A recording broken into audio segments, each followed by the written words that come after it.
And good afternoon again, everybody. This is Shubhra Bhattacharjee from the United Nations Resident Coordinator's Office in Bangladesh. I see over 90 participants logged in through Zoom. To you and to our listeners on Facebook Live, a very, very warm welcome. This webinar is jointly organized by the United Nations Economic and Social Commission for Asia and the Pacific, that's UNESCAP, and the United Nations Resident Coordinator's Office in Bangladesh. Today, we will explore together the different aspects of the impact of COVID-19 pandemic on Bangladesh's graduation from the least developed country status and its way forward. Now, at the beginning of this year, if you looked at Bangladesh at the beginning of this year, you would have seen a country poised at the threshold of graduation from LDC status. And this was due to several years of exceptional GDP growth, fairly steady poverty reduction, and improvements in indicators of health and education. Sure, there were concerns, but there was also cause for a lot of optimism. And then the world changed with the onset of the pandemic in February. Now, it is in this changed world, in this changed scenario, that Bangladesh will have to recalibrate its way forward. And today we are going to look at the costs and benefits of graduation in these changed contexts, both within Bangladesh, of course, from what has happened because of the pandemic and also in the process of responding to the pandemic, but also globally. For this, we have a very interesting and very distinguished expert panel who bring very diverse perspectives to the table. Now, before I introduce you to our panelists, let me set out the house rules. We've already connected the questions that you posted during the registration process, those of you who have registered and are connecting through Zoom. We will try to address some of those questions today, and the rest of the questions will inform our thinking going forward. If in the course of the webinar you want to provide a comment or ask a question, please post it in the Zoom chat box. Someone's microphone is on. Okay, thank you. So post any questions or comments you have on the Zoom chat box or in the Facebook Live comment box. Our team will be collecting and curating those comments on a real-time basis. And we will take some of those questions to our panelists depending on how much time we have. Throughout, please keep your microphone muted and do not turn on your video unless requested. This will help us optimize the bandwidth that we are using and ensure that we get to hear our panelists very clearly throughout. Now, going forward, here's how the webinar will go. We will start with opening remarks from the UN Resident Coordinator. Then we will have a presentation, which will be followed by remarks from the panelists. After that, we will have a question and answer session. Here, we will take the questions that we've curated earlier and the questions that come in through the chat boxes on Facebook and on Zoom as the presentations and the discussion takes place. After the Q&A, the UN Resident Coordinator will make the final remarks, and I will notify time limit to the panelists. With that, it is my pleasure to introduce you to the panelists. We have with us Ms. Mia Seppo, the UN Resident Coordinator in Bangladesh, Dr. Fahmida Khatun, the Executive Director of the Center for Policy Dialogue in Bangladesh, Mr. Muhammad Abdul Momin, the Director of Bangladesh Garment Manufacturers and Exporters Association, Mr. K.A.M. Morshed, Senior Director of BRAC, Dr. Nagesh Kumar, Director of UNESCAP South and Southwest Asia region, Dr. Mercy Tembon, the World Bank Country Director in Bangladesh, and Mr. Monowar Ahmed, the former Secretary of the Economic Relations Division of the Ministry of Finance in Bangladesh, and currently the Project Manager of the Support for Sustainable Graduation Project of the Government of Bangladesh. With that, I give it over to Ms. Mia Seppo, the United Nations Resident Coordinator, for her opening remarks. Over to you. Thank you, Shubhra. First, let me extend a very warm welcome to all of the listeners. It's interesting and encouraging to see that an issue that might come across as a fairly technical one, which is graduation from least developed country status, has generated quite a wide interest. So that's very encouraging. Thank you for joining.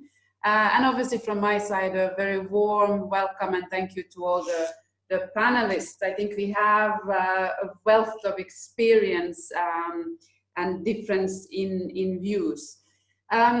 I think what we should focus on the discussion on is out of the many issues that Bangladesh needs to consider at a watershed moment in human history, a watershed moment for so many countries, country level, regional level, global level. The LDC graduation falls within that context.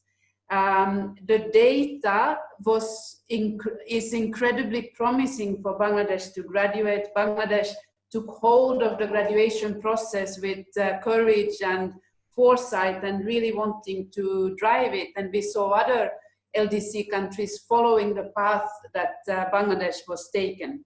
And now what do we have? We have a situation of a pandemic that has hit the world very hard, that has hit the very countries that constitute the main market for a lot of the Bangladesh export hit very hard. Countries that are the hosts for Bangladesh labor migrants who send remittances back home hit hard, a distressed health sector, social consequences, already at this early stage of the pandemic, tangible impact on poverty levels. In other words, in Bangladesh and globally, a situation where the fragilities of our economies are really exposed and where the inequalities and vulnerabilities are very tangible and clear for all to see. So in this context of great uncertainty, a lot of unknowns that we are still dealing with, Bangladesh will need to consider the LDC graduation as one of those options in a set of policy options in a search for the best policy mix that will help Bangladesh to rebound and recover, and that will help Bangladesh to build back better, and in particular to build back greener and to build back in a manner which is more inclusive, as some of the inequalities and exclusion is also what drives the pandemic here and globally. So with that, I'm very much looking forward to the panel examining the specific issue of LDC graduation in a context of the various policy options available to Bangladesh and how best to navigate at a point in time of great uncertainty. I think the LDC graduation in many ways captured the imagination of the development journey of Bangladesh in a very positive way, the tremendous progress made and achieved since independence. And now this is where we are. Not for the making of Bangladesh, but for the making of a virus. I'm looking forward to the various views and the conversation around what is the best policy mix and how within that context does the LDC graduation fit in. And I'm particularly happy that we also have the private sector with us for this panel, because that's of course an absolutely key consideration and an advocacy point for the government of Bangladesh in the discussions prior to the pandemic of sustainable graduation. Let's get started. Thank you. Thank you, Ms. Seppo. With that, over to you, Dr. Khatun, for your presentation. Feel free to share your screen.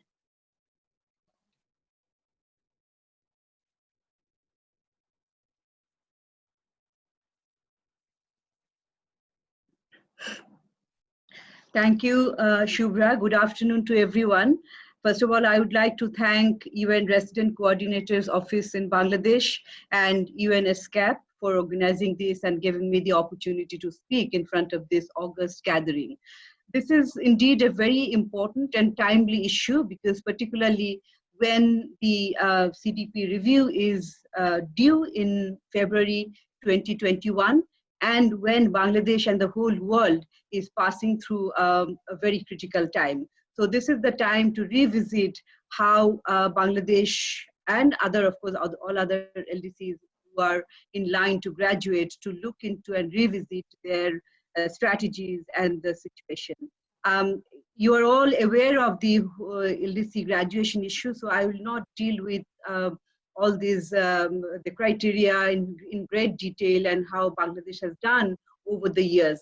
But just to begin, as Mia has told in her inaugural speech, that during the last 5 decades since independence, Bangladesh has done extremely well in terms of both economic and social advancement, as a result of which we have been qualified for graduation, and in 2018.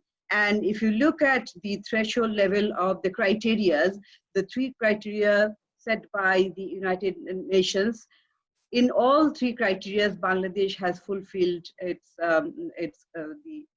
scores.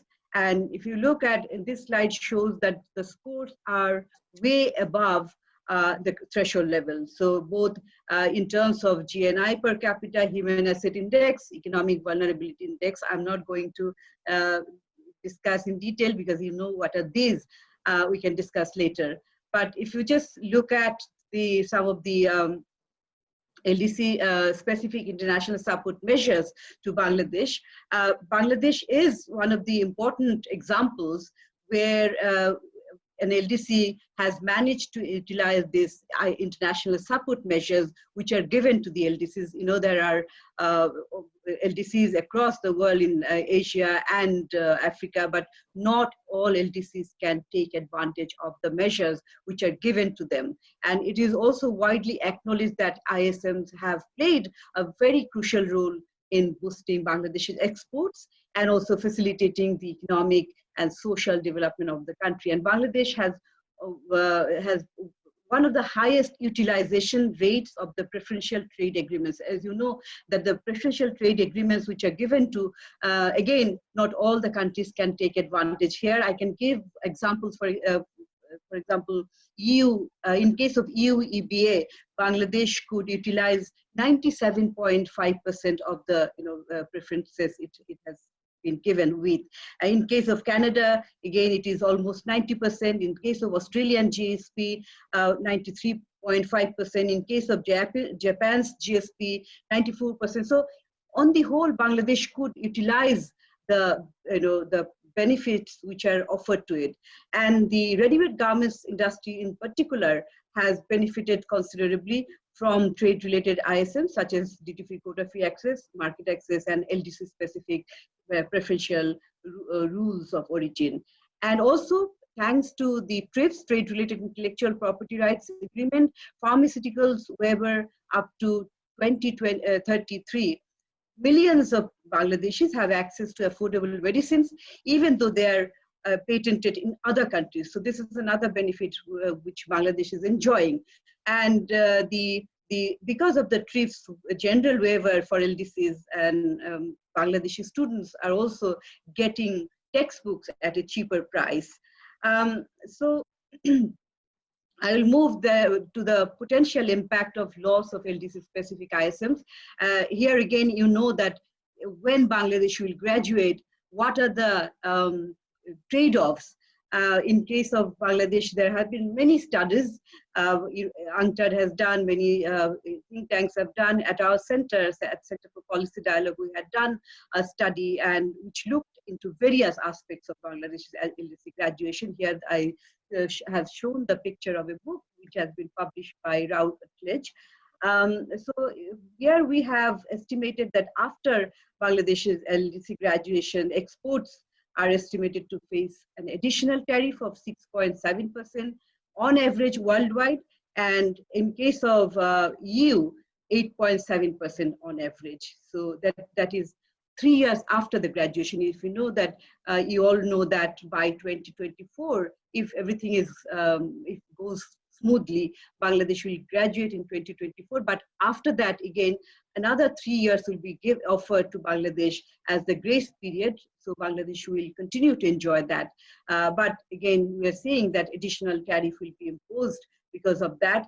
And we have also seen that a 1% increase in the LDC specific tariff rate would lead to 1.9% decrease of Bangladesh's exports in 40 countries around the world. Again, as I have mentioned, UNCTAD has also estimated that Bangladesh's export may fall by as much as 5.5% to 5.7% after the graduation.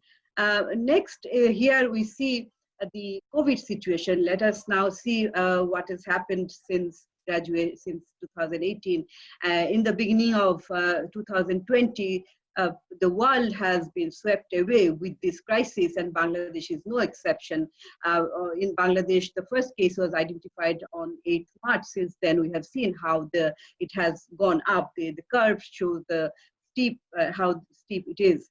But again, and as of today, you know, all these numbers are available. But one thing is that tests are still low compared to other countries. Even if you look at Bhutan, tests per million of people in Bhutan, more than 26,000, and Bangladesh only 2,683. So, but on the other hand, we see the number of cases in Bangladesh per million people is 455 against Bhutan 77. So here we have a really serious situation unless we can increase our test and address the patients apparently.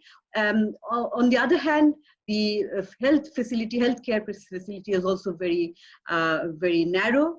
And in normal situation also, we face problems to provide healthcare facilities to all.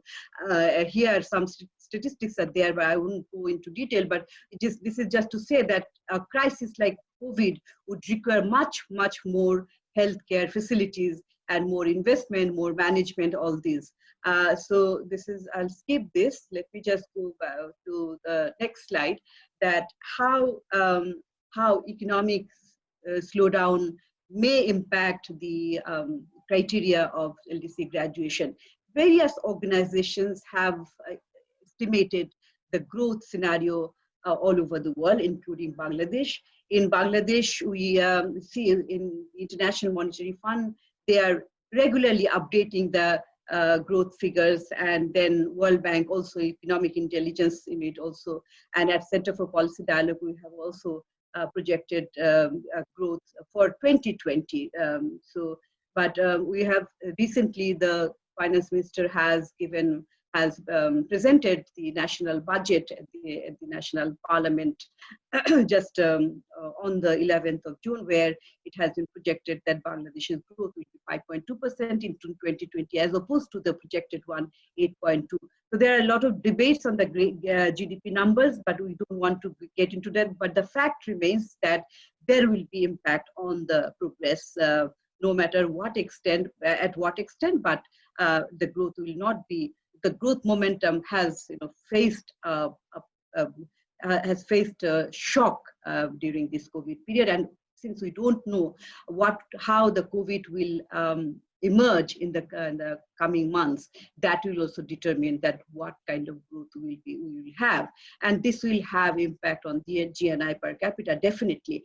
And the other aspects, the social aspects, are also very important because of COVID, because COVID, as Nia has mentioned in the beginning, that it has also impacted on the poverty situation. It might create also the inequality situation and the whole structure of the economy, that the structural changes, the economy which was experiencing since the beginning of our independence, that we had changed from a traditionally agriculture economy to industry and then to service sector.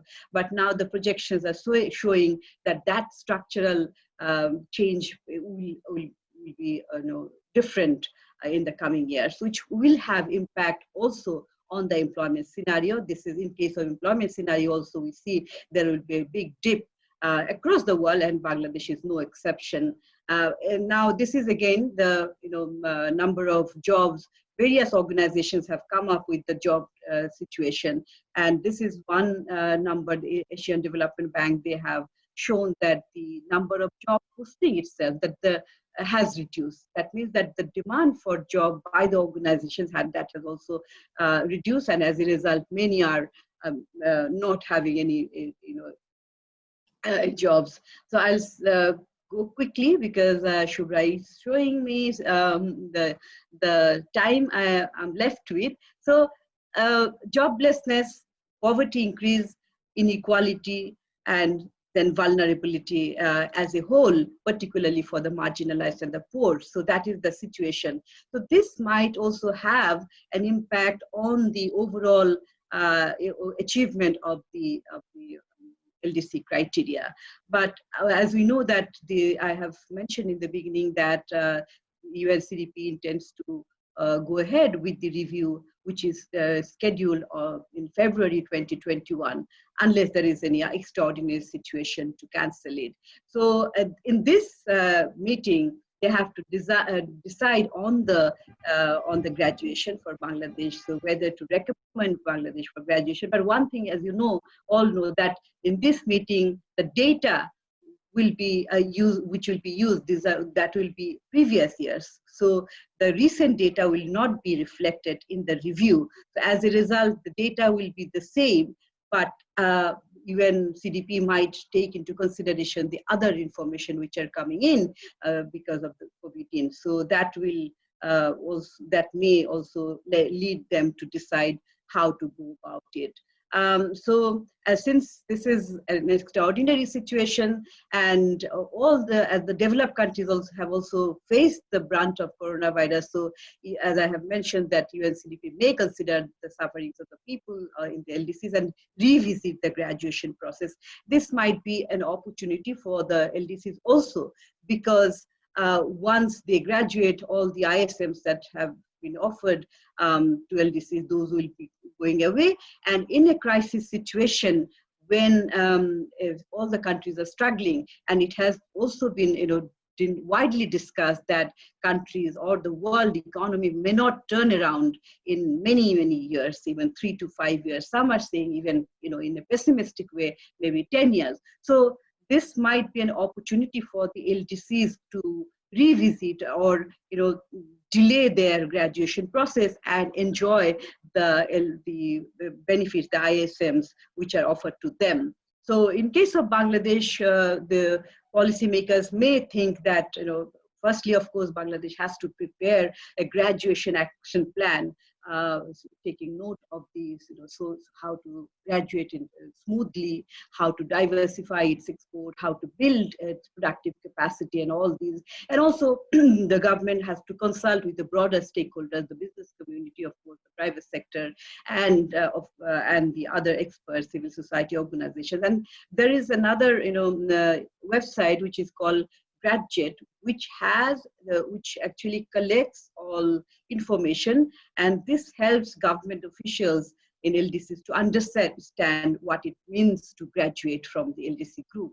So this is where Bangladesh can also put their information. This is one area where one source where you can get information on and the updates on the LDC related issues. Now, so this is the time I'll conclude. This is my last slide. So this is a situation which we'll have to deal with very sensibly, not in a sentimental manner, because of course I know that a lot of sentiment is involved in the graduation process, because Bangladesh is going to celebrate its 58th anniversary of its independence next year in 2021, and it would have been a very opportune moment to see that Bangladesh graduates when it celebrates its 50th birthday. But the reality may be different. So sometimes we'll have to think more concretely, more realistically, rather than emotionally. So it is up to the government of Bangladesh, of course, to think which will benefit it most. But for the greater interest of the country, they might also have to think more realistically. So I would stop here, Shubhra. Thank you very much. I hope this has been understandable. I don't know, I had to run through really, and this presentation has been very short. Thank you very much. Thank you so much, Fahmida. This was a very interesting presentation, and you actually finished literally 10 seconds before the time ran out. So that was fantastic timing. If you would please stop sharing screen, we can look at the other panelists. Let me just, Thank you. So already a couple of threads beginning to emerge from the conversation here.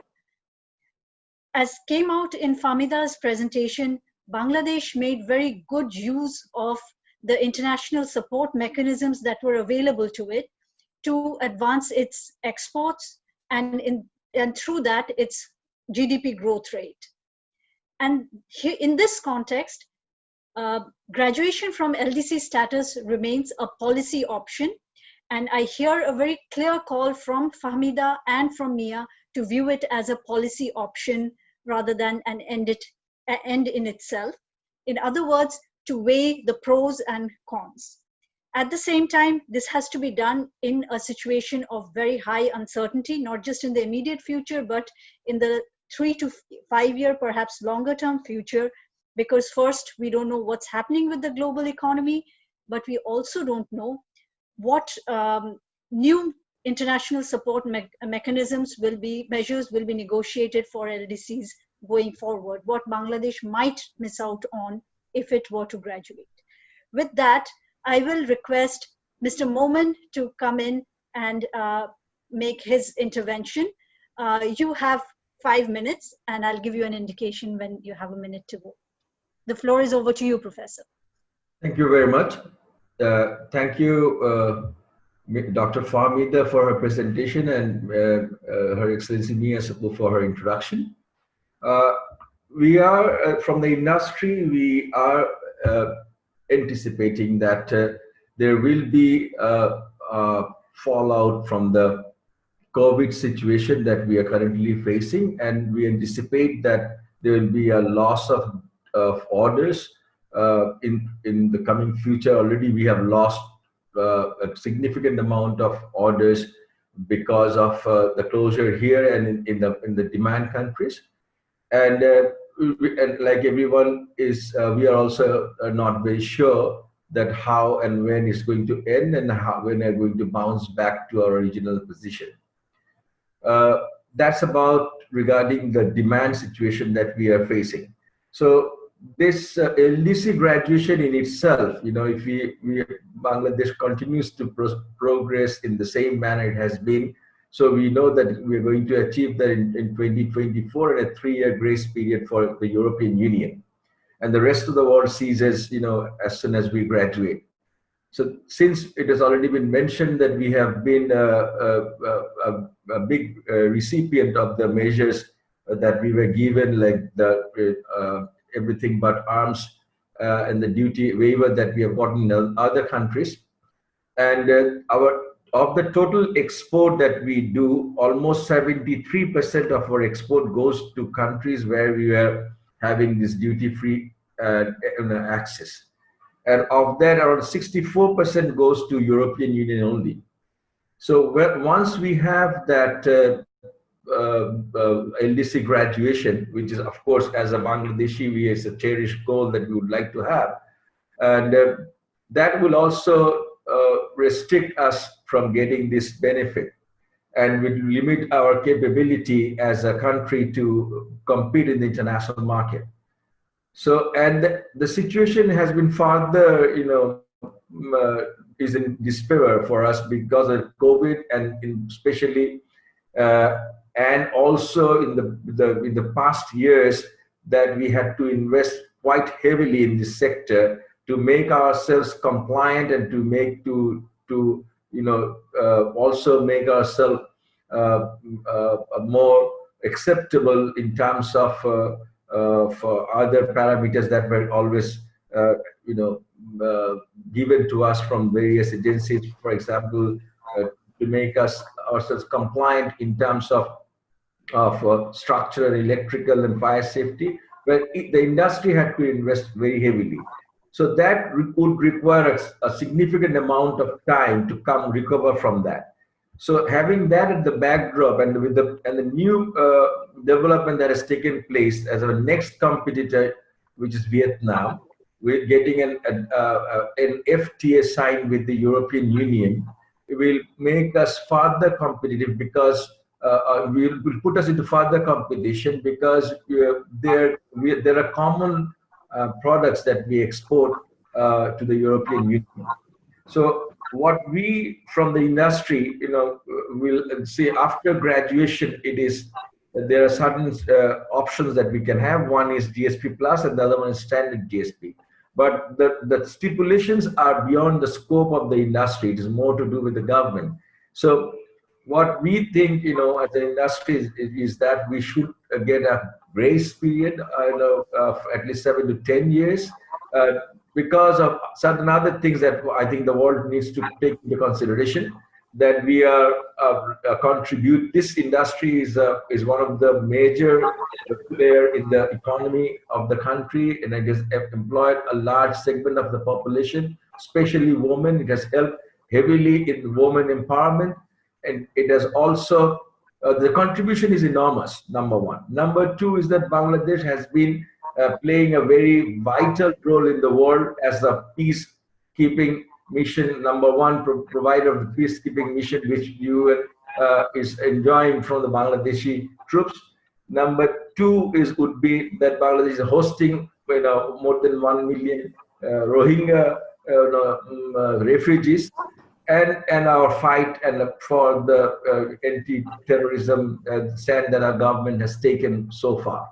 So keeping these in mind, I mean, from the industry, we would request that there should be an extension of the EBA, especially for the European Union, for another 7 to 10 years. That would give us the strength to fight, compete in the future after post graduation.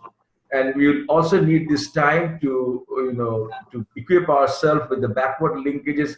We have done significant improvement in our backward linkage in the cotton products, but we need to do a whole lot in our man-made fiber area. That takes time, and that is investment. By that time we'll be able to do that, and that is why we believe that this 7 to 10 years time will be very much essential for us. I think I'm close to my time. Thank you very much. Thank you. Thank you, Professor Momin. Thanks very much. I think it's time we just keep the pace. Let's go on to Mr. Kumar, and then we'll start drawing the various pieces together. Dr. Kumar, over to you. Thank you, Shubhra. And I think let me begin by congratulating Fahmida for a very comprehensive presentation. Of course, she did not have time to elaborate all the things that were there in the presentation. It's very comprehensive and could be a very good guide for any discussion on the subject of today's webinar. Let me begin by saying that Bangladesh in the past decades or so has built very strong foundations for a sustainable graduation. I'm talking of a situation before the COVID. It has been an economy which has been sustaining more than 6% kind of a growth for the whole decade, and very resilient. So again, I'm talking of pre-crisis, pre-COVID situation. And it was able to translate the economic growth into socio-economic development. And that was visible, and compared to many other South Asian countries, and that I do all the time, Bangladesh was doing much better on every single indicator of socio-economic development. Bangladesh was in 2018, when the last triennial review happened, was one of the only two countries, only two LDCs, Myanmar and Bangladesh, that satisfied all the three criteria of graduation. all other 10 countries were meeting only 2 of the 3 criteria. So I must say that we can take a lot of pride in what Bangladesh achieved before this crisis happened. And there were, of course, a few concerns. For instance, the structural diversification and structural transformation and diversification of exports was not proceeding as one would like to see. The high dependence on garments, and that is what makes it vulnerable also. The other was the concern about not moving up the value chain in the garments itself. So one is the diversification to other export products. The other is to move up the value chain in garments itself from low value adding products to high value adding products, and maybe in the design and branding, etc., where the most of the value occurs or value added happens. The other concern or challenge was to diversify or improve the domestic resource mobilization.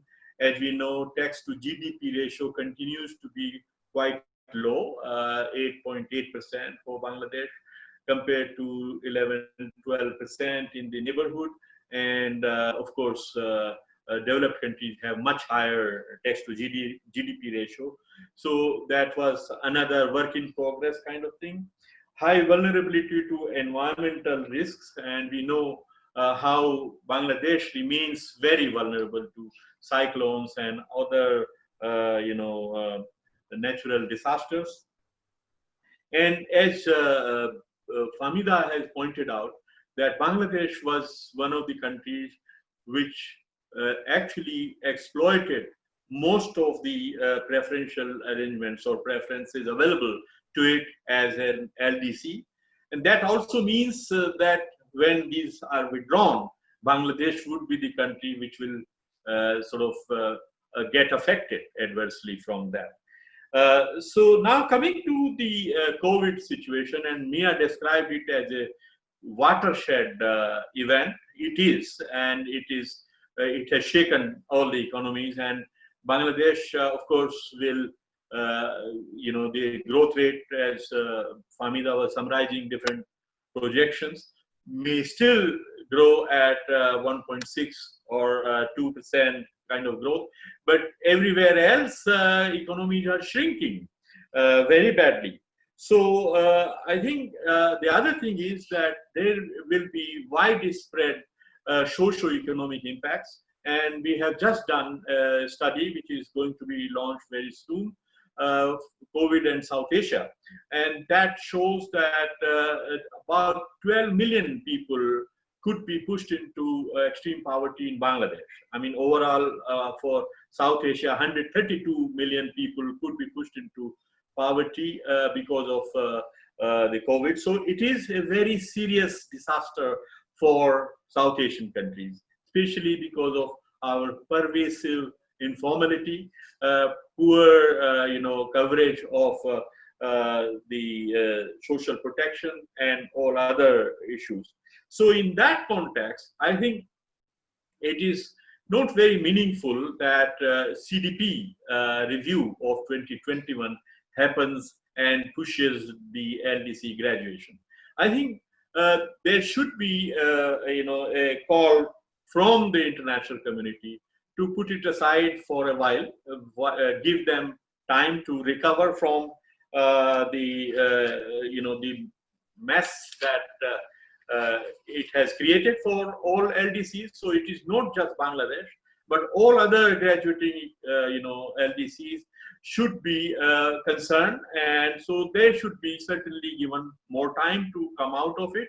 And this extra time that Bangladesh gets should be used productively to finish the unfinished agenda that I was talking about earlier, and become much more competitive, much more diversified, much more value-adding economy, so that when the time comes finally, Bangladesh is in much better situation to graduate sustainably. I'll stop here. Thank you.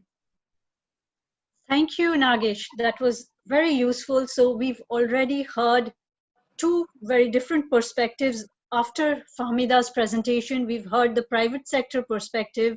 And thank you, Nagesh, for that cross-country overview and the experience of other countries and looking at Bangladesh from the regional viewpoint where it compares. Really useful. Now, before we go on to our next speaker, I want to flag a couple of issues to our panelists, which we will come back to you with questions after the first round. One is the issue of structural diversification of exports and moving up the value chain that Nagesh highlighted. And Professor Momin, in subsequent rounds, I would like to request your views on that. Also, what it would take to improve Bangladesh's export competitiveness of the exports. So that's for you. Fahmida, this issue of the tax GDP ratio is going to be very crucial going forward. It's a crucial issue with or without the COVID-19 pandemic. But it would be very interesting to hear from you, what would graduation in the context of the pandemic mean or imply for Bangladesh's fiscal space? And this is a question I would also like Mr. Ahmed to reflect on in some length. With that, I would go over to Mr. K.A.M. Morshed.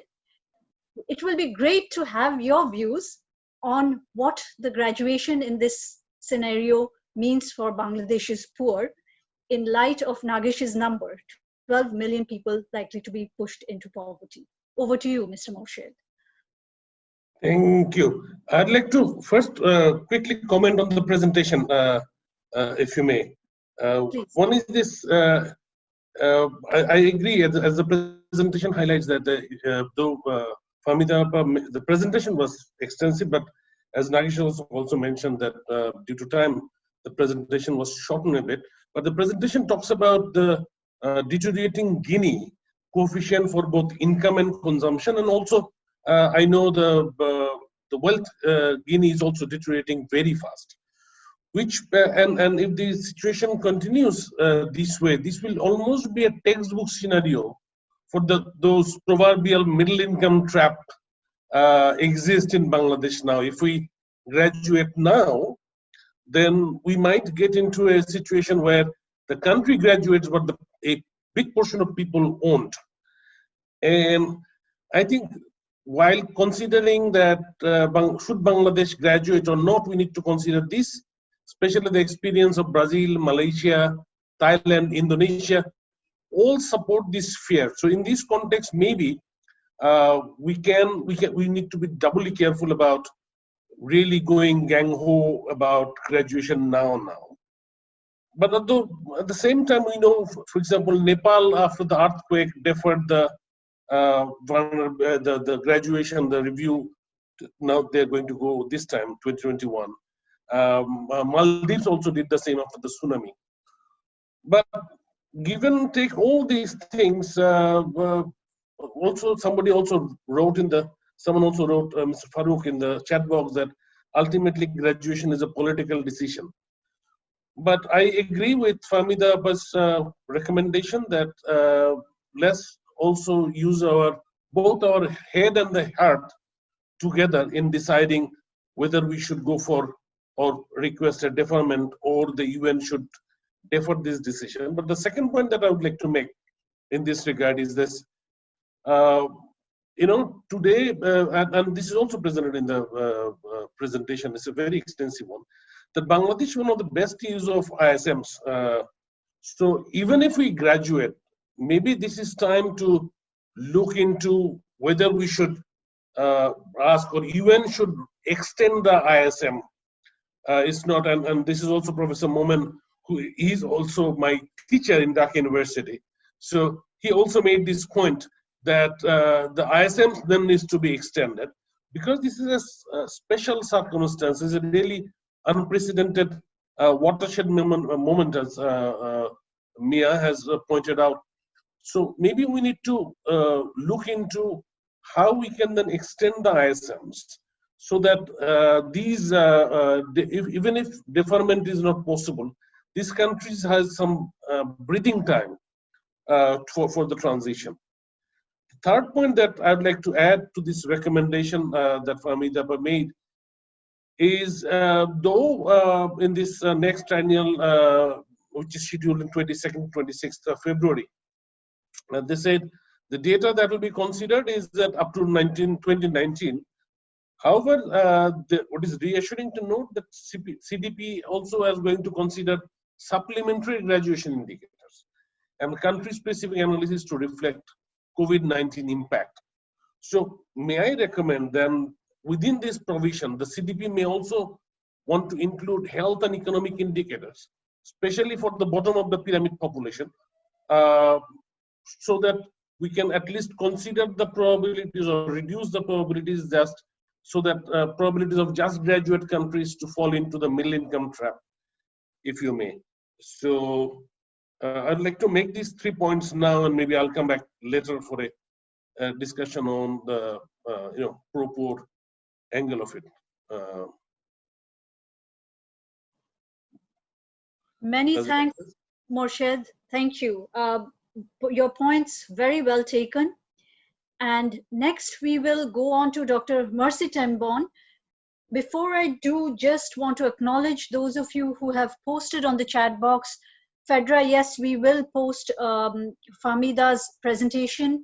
Those of you, a few of you made comments that the graduation is ultimately a political decision. Certainly, this technical conversation seeks to lay out what the key issues are, and we recognize your point. Thanks those of you who are participating through the chat box. This presentation and the discussion is being recorded, so this will be available afterwards. With that, Mercy, over to you. Thank you very much for the introduction and for inviting me to be part of this panel. I would first of all like to thank Mia for inviting me, and also to thank Dr. Fahmida for the wonderful presentation, and not forgetting the other panelists who've gone before me. And I run the risk now of repeating some of the things that they have said. But having said that, I really also want to say LDC graduation for the UN is a little bit different from the classification of countries in the World Bank, but they are complementary. So what I'm going to say here is just to kind of complement the process. I also do not have a, one way or the other about graduation, but I just want to put a few things on the table and really focus on the aspect of trade. As you know, Bangladesh has done very well all over the world. Its record cannot be contested. The progress they've made on poverty, on growth, and so on is well known. But the engine behind all of this has actually been trade. It's actually been driven by the ready-made garments factory that has employed so many people, especially women, and that's been really the engine of growth and the engine of poverty reduction. So Bangladesh's story is so important that we have to keep in mind the trajectory that they have followed. Then all of a sudden, COVID comes in, changes the whole thing upside down. It was so unprecedented, and it has actually affected trade or exports, which is really has been the engine of growth. And this, if the way it has done it is not only on the supply side, but also on the demand side. And as you can see on the supply side, the lockdowns have interrupted production. The demands from the orders have been disrupted, and so on and so forth. But in addition to that, the export sector had some other issues, which I think one of the previous panelists had actually referred to, is that Bangladesh's export basket is highly concentrated. And it's highly concentrated in the ready-made garments, but it's also in key products that are not climbing the value chain. It's, it's like at the bottom of the value chain. And so, there is a lot of competition with other productive countries in the neighborhood, Vietnam, China, Ethiopia is coming up, you know, Cambodia, and so on and so forth. So there's that level of export sophistication and export diversity that is not happening. The second part is automation. You know, we are moving into the world of technology. There is a lot going on automation, on servicification, and the cost of labor is beginning to become an issue, because Bangladesh has actually benefited and is benefited almost everybody in social scale, because labor, it's been labor intensive. It's actually, it has actually employed people, and particularly the women. That's really been the thing that has been moving the needle in the country. So 3 things stand out. Because of its progress, it has been able to improve the lives of people. It's been able to create jobs. It's been able to keep people healthy. The maternal mortality rates have reduced. And, you know, Bangladesh stops when it comes to actually getting girls into school and getting children into school. But COVID has actually disrupted that. And so what I think Bangladesh needs to do as it thinks about graduation is to, first of all, save lives. Second, protect the poor and the vulnerable. And third, ensure that the business and the private sector productivity that it has had over the years is sustained. But that would actually require some time for recovery, because this thing that has happened to us is not going to go away very soon. So export performance recovery is going to take some time, but for the recovery also to happen, it requires some reforms. You need to accelerate, we need to accelerate export growth in improving competitiveness, diversifying the exports to higher value goods, sustaining the improvements in the adherence to international standards on working conditions, and supporting access to higher value international markets. The LDC graduation is going to affect all of this. But I think, and we have been working very closely with the government to ensure that all of these aspects are taken into consideration before you move forward. If not, you will leave some people behind. But I think LDC graduation is not about leaving people behind, it's about taking everybody forward. And I'll stop at that. Thank you. Many thanks, Mercy. You told us you might end up repeating something other panelists have said, but you actually brought us back to where our fundamental priorities should be.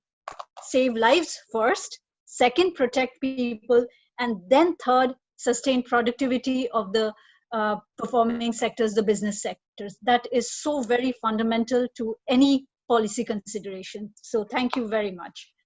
I also note in your comments the imperative for reforms across the economy to leverage recovery. We just cannot go back to business as usual. And that holds not just in terms of the healthcare systems, the education, but also the way of doing business, including environmental considerations. These just cannot go back to where they are. So thank you, Mercy. With that, I hand over the floor to Mr. Manohar Ahmed as the last panelist for this round of conversations. Over to you, sir.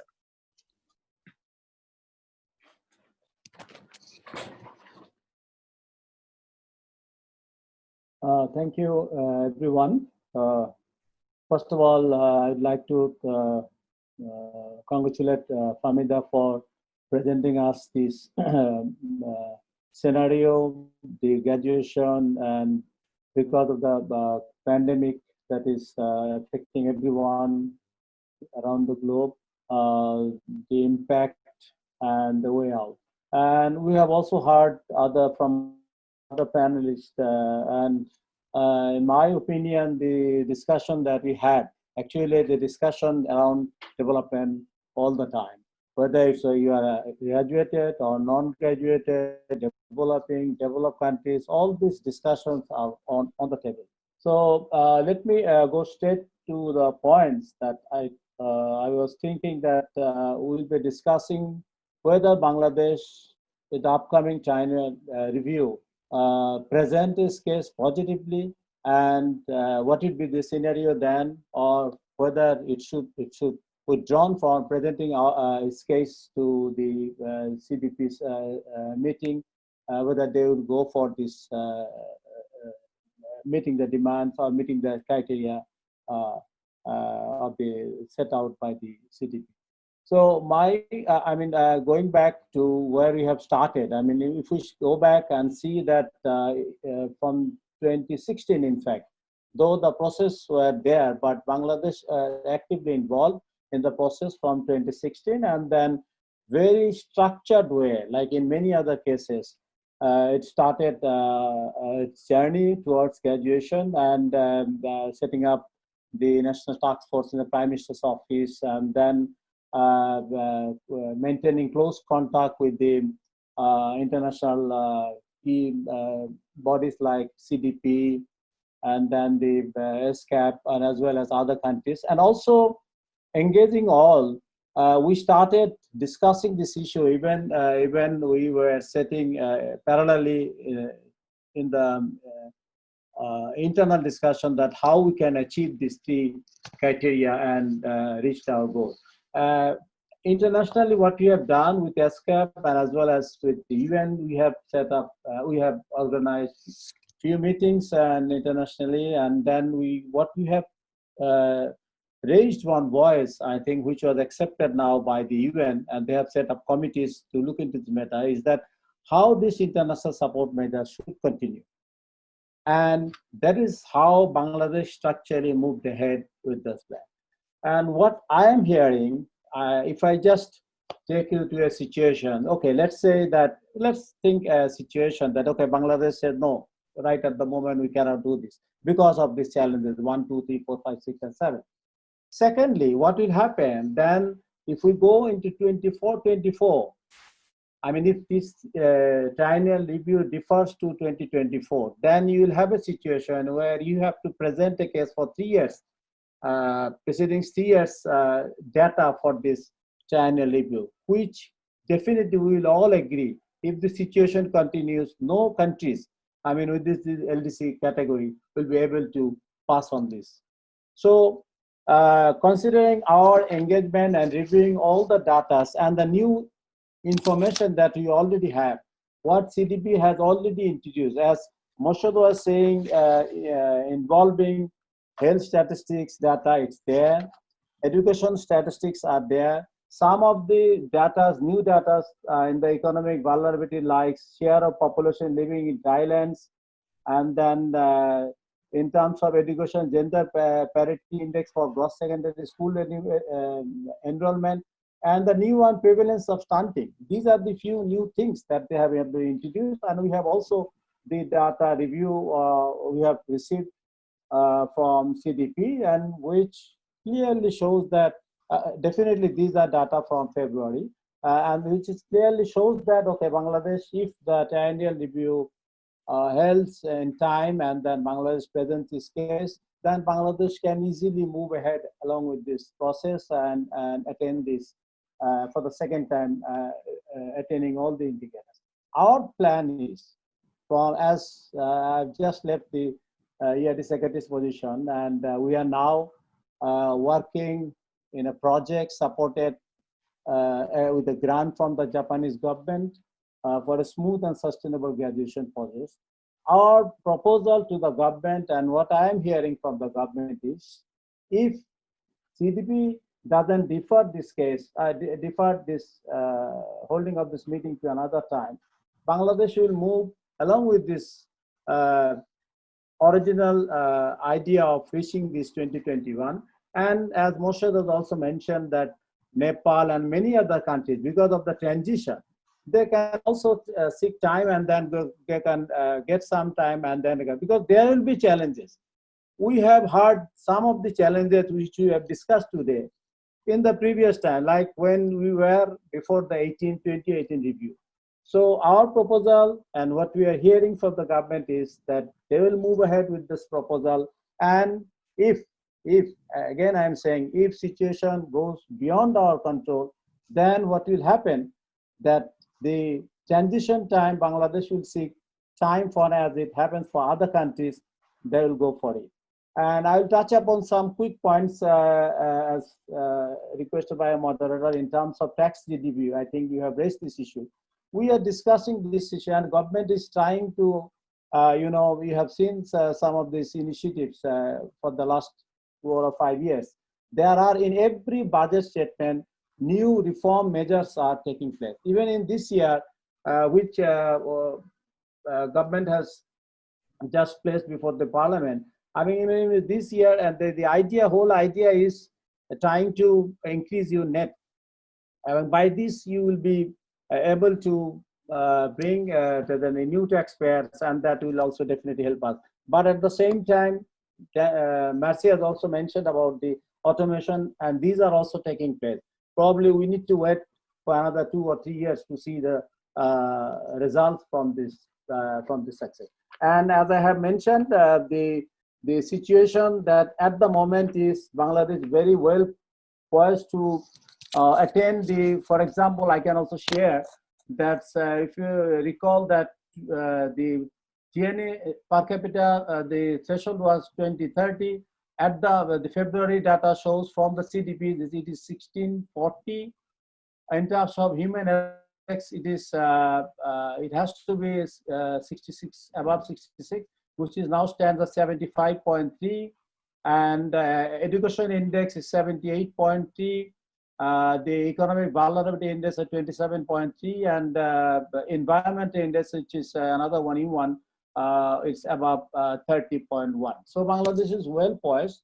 So our suggestion is to go ahead with the present plan and seek support from the time extension for transition period.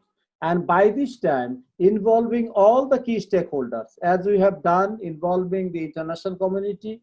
Now we need to do also work with the local community, local key stakeholders, think tank, academia, and then the private sector and others, to prepare the transition strategy for Bangladesh. And that will cover what we have discussed, the challenges and how to overcome this. And as you also know, that CDP has also asked us, if Bangladesh take this opportunity of attaining these 3 indicators again in 2020, and then we have to prepare a transition strategy in consultation with CDP and others. And that strategy, as we are discussing the challenges, can be covered by a constructive, well-coordinated coordination and effective action plan, how to cope up these challenges. So I stop here. Thank you, Mr. Ahmed. Thanks for your comments on the presentation, but also taking on the question that we posed.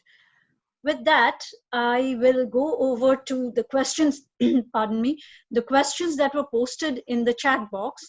Several questions have come up covering very different aspects of the graduation and also the impact of the pandemic.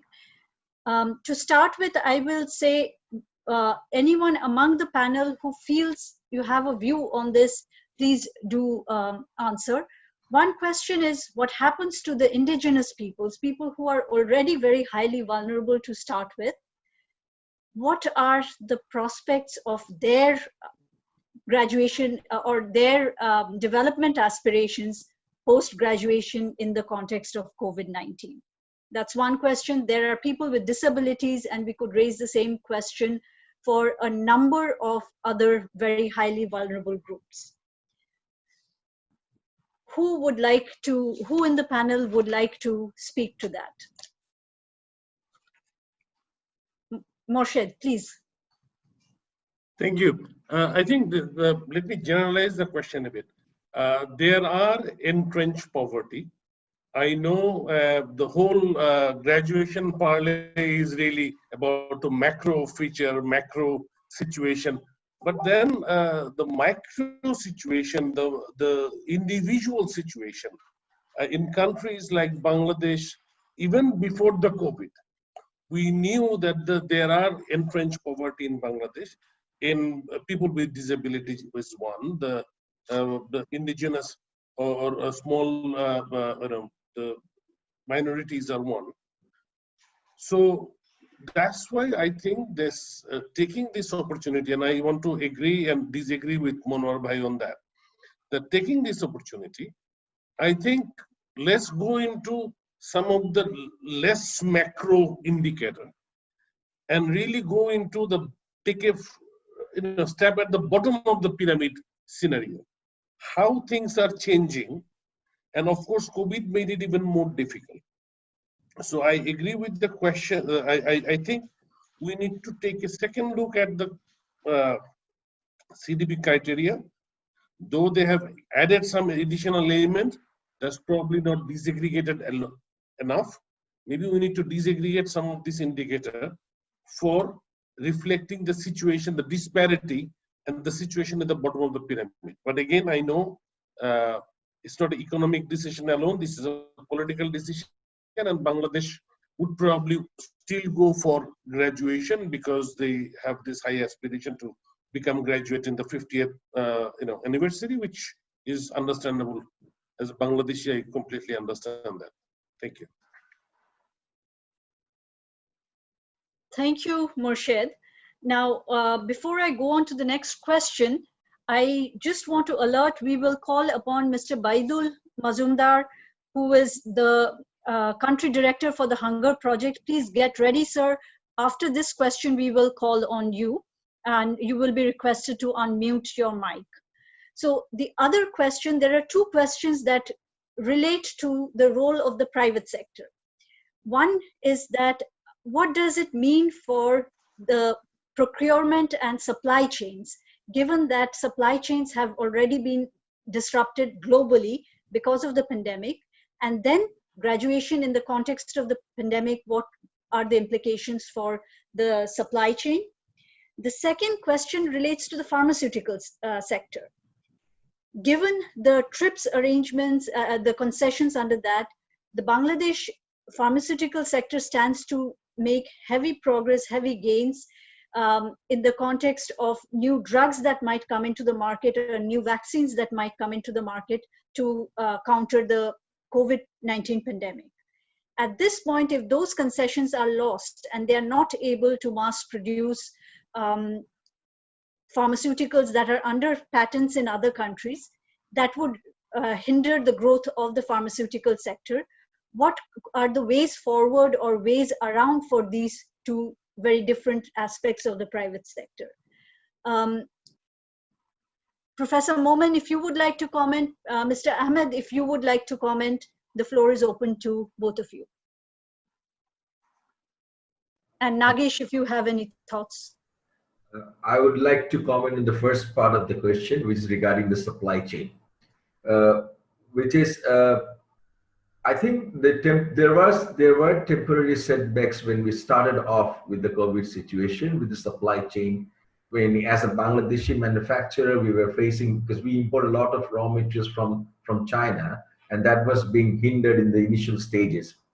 And going forward, it may continue to be like that unless we can build our own infrastructure in the medium to longer term to cater to our needs that might be there for our industry, not only in terms of raw materials, also in terms of intermediaries and maybe some finished products. So this is something I think Bangladesh was in the track to do, because we have had already decided for 100 special economic zones, and we were encouraging foreign investment, and there were specializing economic zones that were created to attract foreign investment in that regard. So that being said, it would also help us to improve our supply chain for the other industries that would probably use the raw materials that would be produced in those special economic zones, or the products or the intermediates that will be produced. So with this, I think this cannot be addressed in a very short term. COVID has actually disrupted the whole process, and it needs longer term to medium to longer term outlook towards that, and it needs investment. and both in the infrastructure building and both in terms of creating the technology and the know-how to develop those products. I think I would stop there to answer the first question. Thank you, Professor Momin. Yes, Nagesh, please.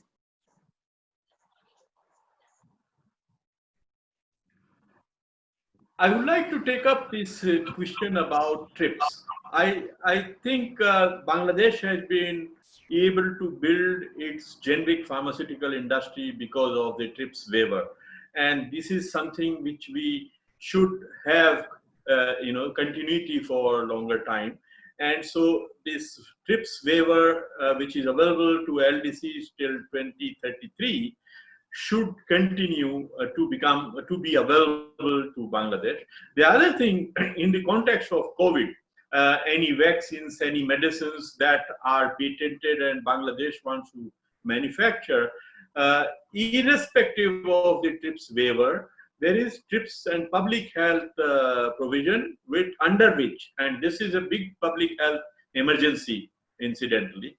So in the context of COVID, that provision would be available and for any country actually to set aside patents of any medicines that will be used for treating COVID. So I'll stop here. Thank you. Thank you, Nagesh. That is indeed very reassuring to hear. I see, Mr. Ahmed, you have something to say here. Please. Just one point. Before the COVID hit us, actually we from this project we discussed, we initiated an impact assessment on the TRIPS waiver with the Geneva-based research organization, the South Center, and we, there was a report which is very productive, presented and shared that with the stakeholders and the government of Bangladesh. But as now we are in a different situation, we are thinking of contacting that center again, and then we'll be coming back with a new recommendation or sort of a report. Yes. Thank you. Thanks very much, Mr. Ahmed. With that, I would like to call on Mr. Baidul Alam. Please unmute your mic, sir, and you have 2 minutes for your question. Thank you. My name is Baidul Alam Mujumdar. I'm the Hunger Project Associate. I'm an activist, although in my previous income I was an economist, a defunct one now. So I'll add something. A lot of things have been said from economic, social, and other dimensions, and I'll say from the perspective of an activist. We need to realize that the virus has spread all over the country, and we don't know the extent of the level of infection. And not only that, the expellers that are going to go in the near future, live with it, we'll have to become resilient this virus. And now we may become, many people are predicting that we may become the valley of death unless we are able to contain the virus at the local level and also mitigate it at the local level. So I feel that all our energy right now should be directed towards saving lives. And all the UN organizations, the government departments, and everybody. And we should, unless lives are saved, and all of these exercises will become futile.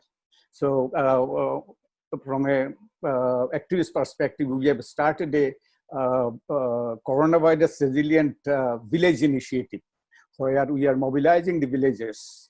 And we are bringing together, we are empowering a group of volunteers and also bringing together other stakeholders so that the communities take responsibility to protect themselves and really fight this virus.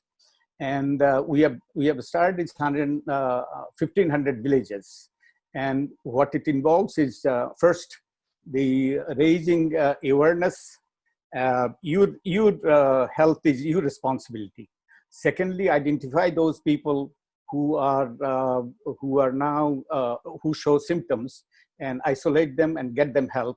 And thirdly, list those people who have who lost their livelihood, are on the verge of starvation, and get them enrolled under the government protection scheme, and also organize the community philanthropy to support them. So I feel that yes, we need to graduate, and we need to have a longer period. But at the right now, I think our priority should be to protect lives, and all our effort, both public, private, and everybody else should be all of us should work together so that we can save as many lives as possible right now. Thank you. And the approach we have been using, it was published in 18th June of as post-editorial in Pratham, and I'll send you the link and you may look at it. And so thank you very much for the opportunity. Thank you, Mr. Alam. Now, before we go on to the other questions, so let me just bring up a comment that came up, which reflects some of what we've been saying. And this is a comment that came up in the chat box, that the contextual and policy uncertainty we see is not just because of the COVID-19 pandemic. It has to do with the rise of populist nationalism, with the failure of, or apparent failure of, multilateralism, the fact that multilateralism itself is under threat, and the fact that nationalism has led to an increased degree of isolationism, leading to, in some areas, protectionism, in some cases, open trade wars. All of that will impact the prospects of graduation going forward and what happens afterwards. So thank you for our participant who made that comment. From here, I would like to call on Mercy to give us a bit of an overview of how you see it from an IFI's perspective, as World Bank brings on a massive support package for several low-income countries. How do you see Bangladesh going forward? If we take Mr. Ahmed's perspective, or the position he stated of going forward with graduation, but looking at a longer, more coordinated, more well thought out transition period. What would you see for that transition period from the perspective of an IFI? Thank you so much for that question. And as I said, is we have to do first things first. And the first things first, in my opinion, is to think about the development journey that this country has embarked on.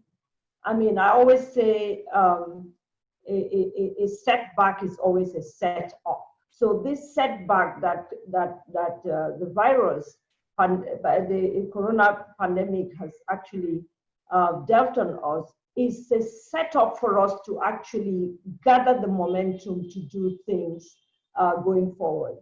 And that's where you want to do things in a more balanced, in a way of equilibrium, looking at all the key important parts of it, not just one part, but all the parts together. And for me, at the center of everything is the people. Around the people is everything else that, the creation of jobs, the development of the private sector, and so on and so forth. That is why, from the World Bank's perspective, we need to take a break. We need to take a break to look at how, first of all, a country will never develop without the people. So that's why we are saying you need to scale. We need to actually focus on saving their lives, creating jobs, scaling up the impact of what we are doing, and getting back on track. So that getting back on track is extremely important. And you talk about our role as a World Bank is actually making sure that we provide that catalytic factor that will actually get countries to go forward. You must have seen in the news in the last couple of days, we are trying to improve on, we have resources for the health sector, in the emergency resources to save lives.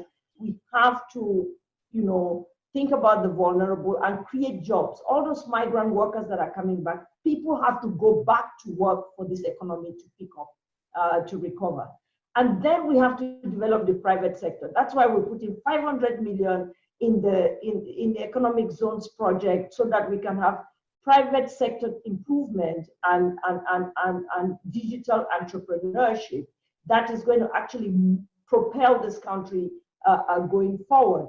And finally, there is also the issue of infrastructure, logistics, because actually when you produce and you do all of these things without having that trade with other countries and moving goods, produce goods from the farmers to the markets, from the factories to the outside world in a very efficient way, you wouldn't have it done. So my simple answer to all of this is we have to look at the entirety, all the aspects, and make sure that we are actually not dropping any of the 10 very important balls that will take Bangladesh to the next level.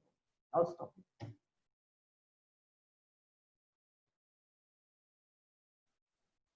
Mercy, thank you. That is a fantastic summation of where our priorities should be, just where our eyes should be going forward. Thanks. It really, really clarifies the fact that humans, people are at the center of development. That's why any of us are in business at all. Thank you. With that, I would like to spin off 2 points from that for 2 final questions to 2 of the panelists, and then we will start to wrap up.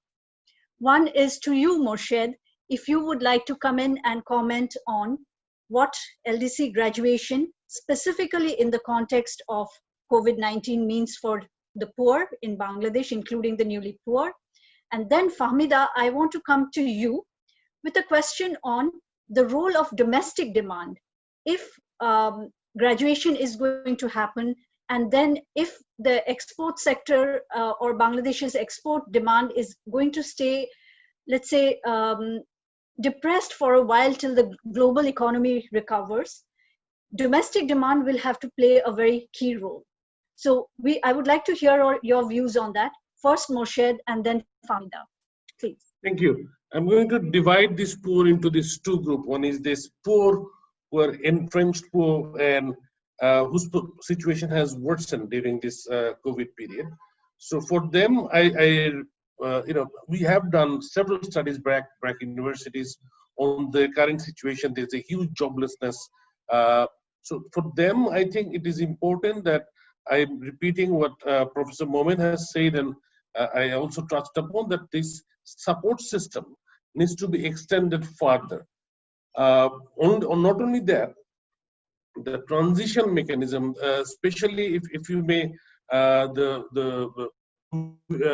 like this extended support for LDC specific measure, including the enhanced integrated framework, if you may, for providing aid and trade support, needs to be extended for supporting the older poor and also the new poor to recreate or restart the bootstrap the economy, especially the lower echelon of the economy, the informal sector, which is really the lifeblood. I know we talk about garments, we talk about pharmaceuticals, but 80% of Bangladesh is still informal economy, and all discussion of graduation can continue ab nauseam about the top because they capture the spotlight. But we should not forget about the informal economy who are really, really affected. And there are structural changes, the hints of which are also presented in Dr. Fahmida's presentation. We should not forget it. And for them, we really need to have an extensive support system, mostly coming from the UN and the bilateral, if you may. And related to that, I talked about looking into the bottom of the pyramid. It's very good to see our GNI per capita, but what is the GNI of the lowest echelon, the lowest segment of the pyramid? How this is affected and whether this effect is structural, permanent, needs to be assessed. And I would like to propose as a recommendation, maybe it is time that even in Bangladesh and in the region, I know Nagesh has already told about a research that is coming up for South Asia. Can we have something for Bangladesh? And maybe NGOs like CPD, BRAC, and others can be involved. Government has to be there as well to really find out that what is the best transition. And Monar also talked about a plan, transition plan. But can we start that based on a thorough research to really reflect on the risk of really going into leaving a large bottom of the pyramid behind and falling into a middle income trap. So I think this is important for all of us to get the evidence right and then really take a rational decision. Somebody asked me the question in the chat box that if it is a political decision, what are we discussing here? No, I'm not saying that I support a political decision. I'm saying this is most likely the case. So consider that in making the decision of what can be done going forward. Thank you. Shubhra, to you.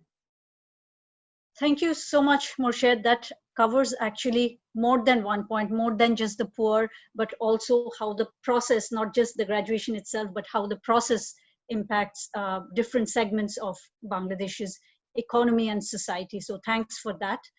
Fahmida, we've just reached our time, but I'll extend it by 5 minutes. Many thanks for those of you who've stayed online with us in course of the discussion and are putting your comments in. We haven't gotten to all your comments, but we will take note of them. We're noting all of them. Thanks. Fahmida, over to you before we close. Thank you, Shubhra. I'll be very quick. This is a very valid question that given the COVID situation and given the world economy, we have to now look at our own economy. We have to be inward looking for the time being. So the domestic economy has to be revived and the domestic demand has to be energized. And in order to do that, we have to give employment to people. We have to give income to people. So how to do that? Already we are seeing the question you also posed before regarding the domestic resource mobilization. Given and Dr. Nagesh also highlighted the domestic resource mobilization, the tax GDP ratio of Bangladesh, which is so low. And just yesterday, I had written one article in the newspaper regarding the tax reform in the tax system itself, because at this point in time, without reforming the whole tax regime, it is not possible to increase the domestic resource mobilization effort, no matter how much we aspire for. Just a few days back, the national budget has given a huge target on our National Board of Revenue, which is not going to be implemented for sure. So in order to do that, reform is one issue. You mentioned about health sector reform, but reform across all sectors. So this is one issue. And then regarding the international support measures, yes, in view of the COVID-19, many international organizations, multilateral organizations, they have come forward with COVID packages. So far, Mercy is here, World Bank has committed 100 million, ADB has committed about 600 million, IMF has committed $730 million. But these are all only a fraction of the whole requirement. The government has also announced stimulus and relief packages, which is about 4% of our GDP. But the need is much more. And in the coming days, as the COVID situation unfolds, the need will be increasing.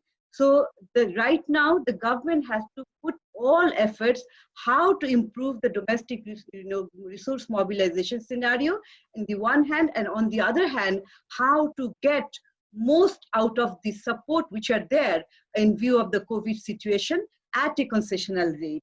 So, and for 2 to 3 to 5 years, probably we'll have to emphasize on our domestic economy. And to, just at last seconds, the size of the domestic economy of Bangladesh is not less, because we are a country of 170 million people. So if we can capitalize on that, we will be, surviving well. Thank you. Many thanks, Fahmida. I can see Mr. Ahmed would like to make a point.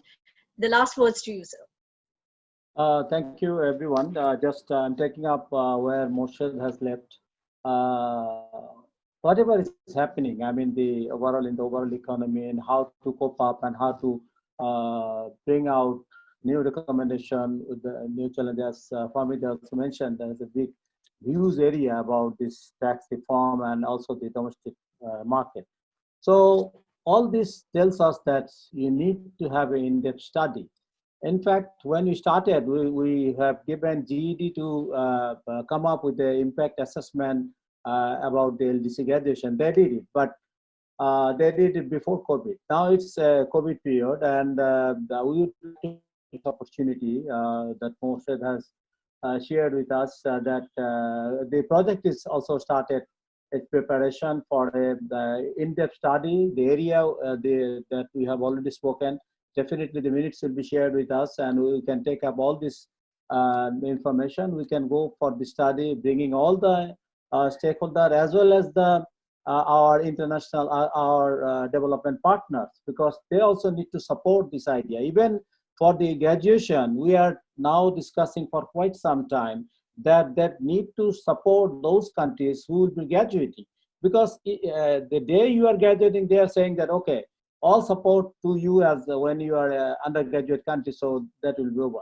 We are continuing raising this voice, saying that this support method need to be continued.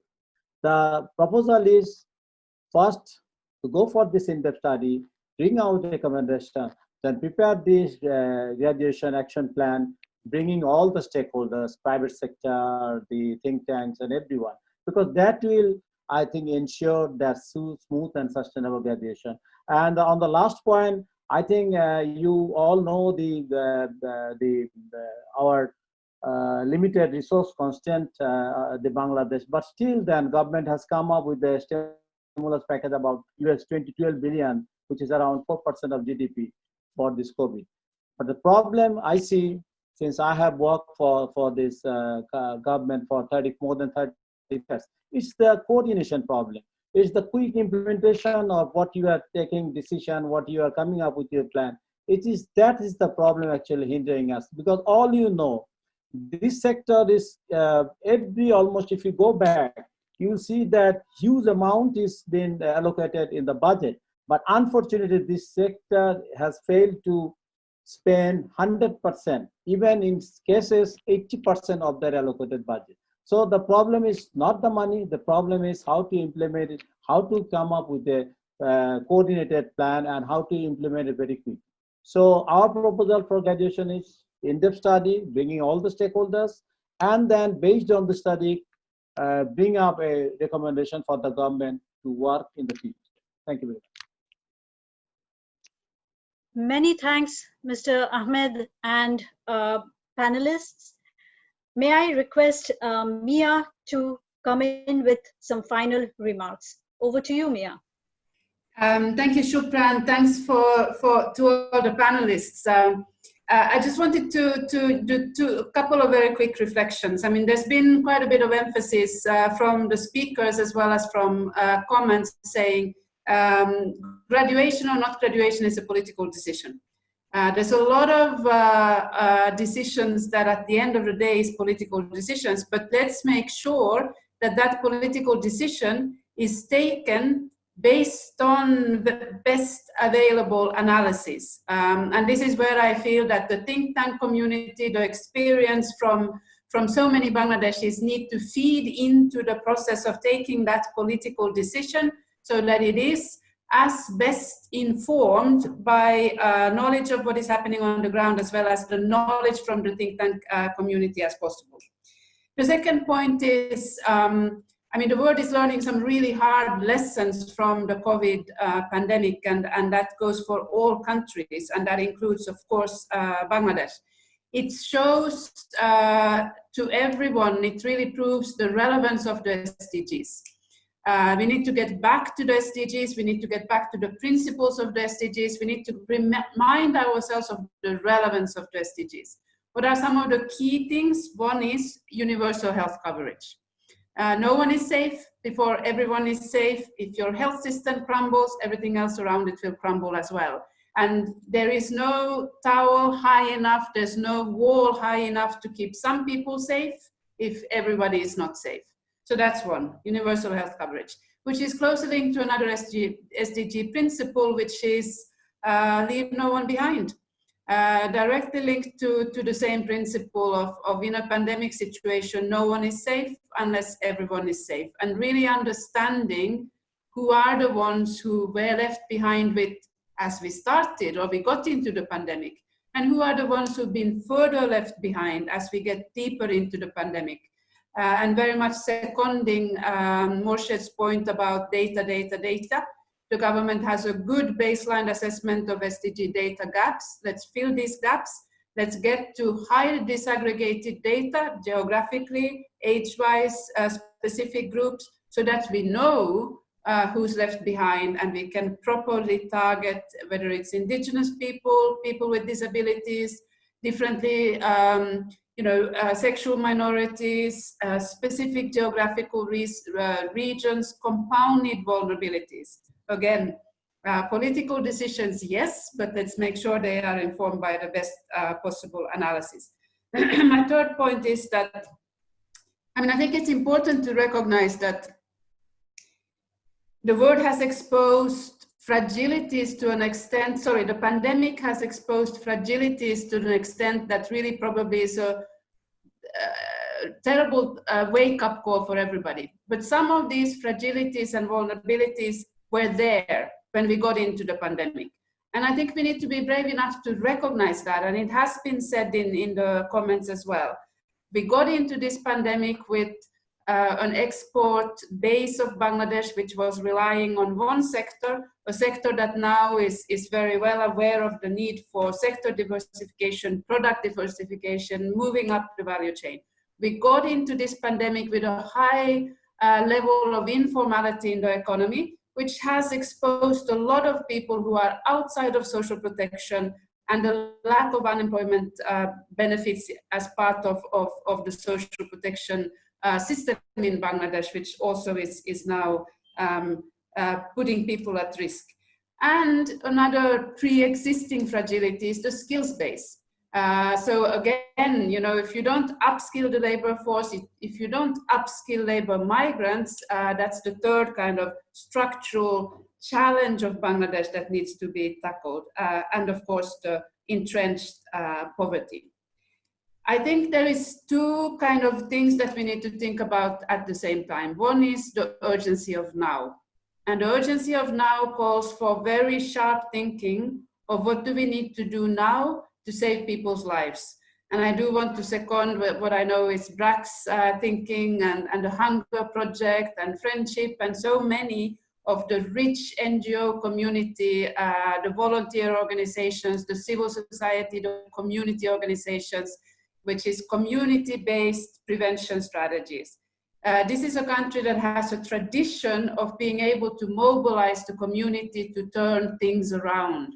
To turn a pandemic situation around, when it gets to a community transmission, takes everybody and takes a community approach. So I do want to second the sense of urgency, the urgency of now.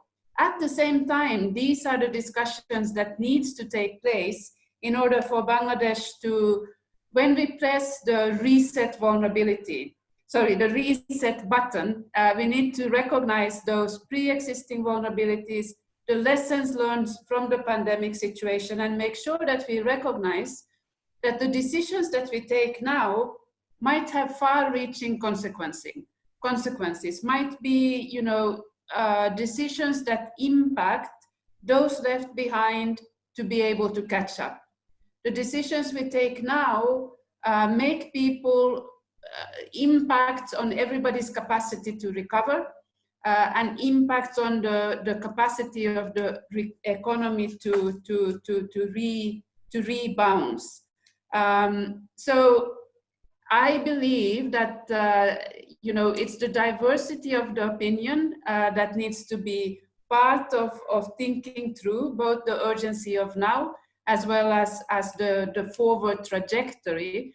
And I think there's been a number of interesting ideas, Munawar, that can be brought to the next conversation in terms of what then is that policy mix that in a period of 3 to 5 years, depending on the political decision around graduation, will make for a capacity of Bangladesh to recover and rebound in a manner which is greener and more inclusive. So thank you. Back to Shupra for closing, but from my side, heartfelt thanks for everyone who participated, and of course, in particular, our panelists. Thanks. Thank you, Mia. Thanks again to every one of the panelists, and a special thanks to all our participants here on Zoom and on Facebook. Especially, we note how much you've participated through this limited option of the Zoom chat box. You brought your views and your passion right here. Those of you who liked today's discussion, I have good news for you. We have another one coming up in a few weeks' time, where we will synthesize the discussion we have had today, organize this into another discussion, and we will put out the information when that webinar takes place. Thanks again for your participation and your patience through it. Panelists, thanks very much.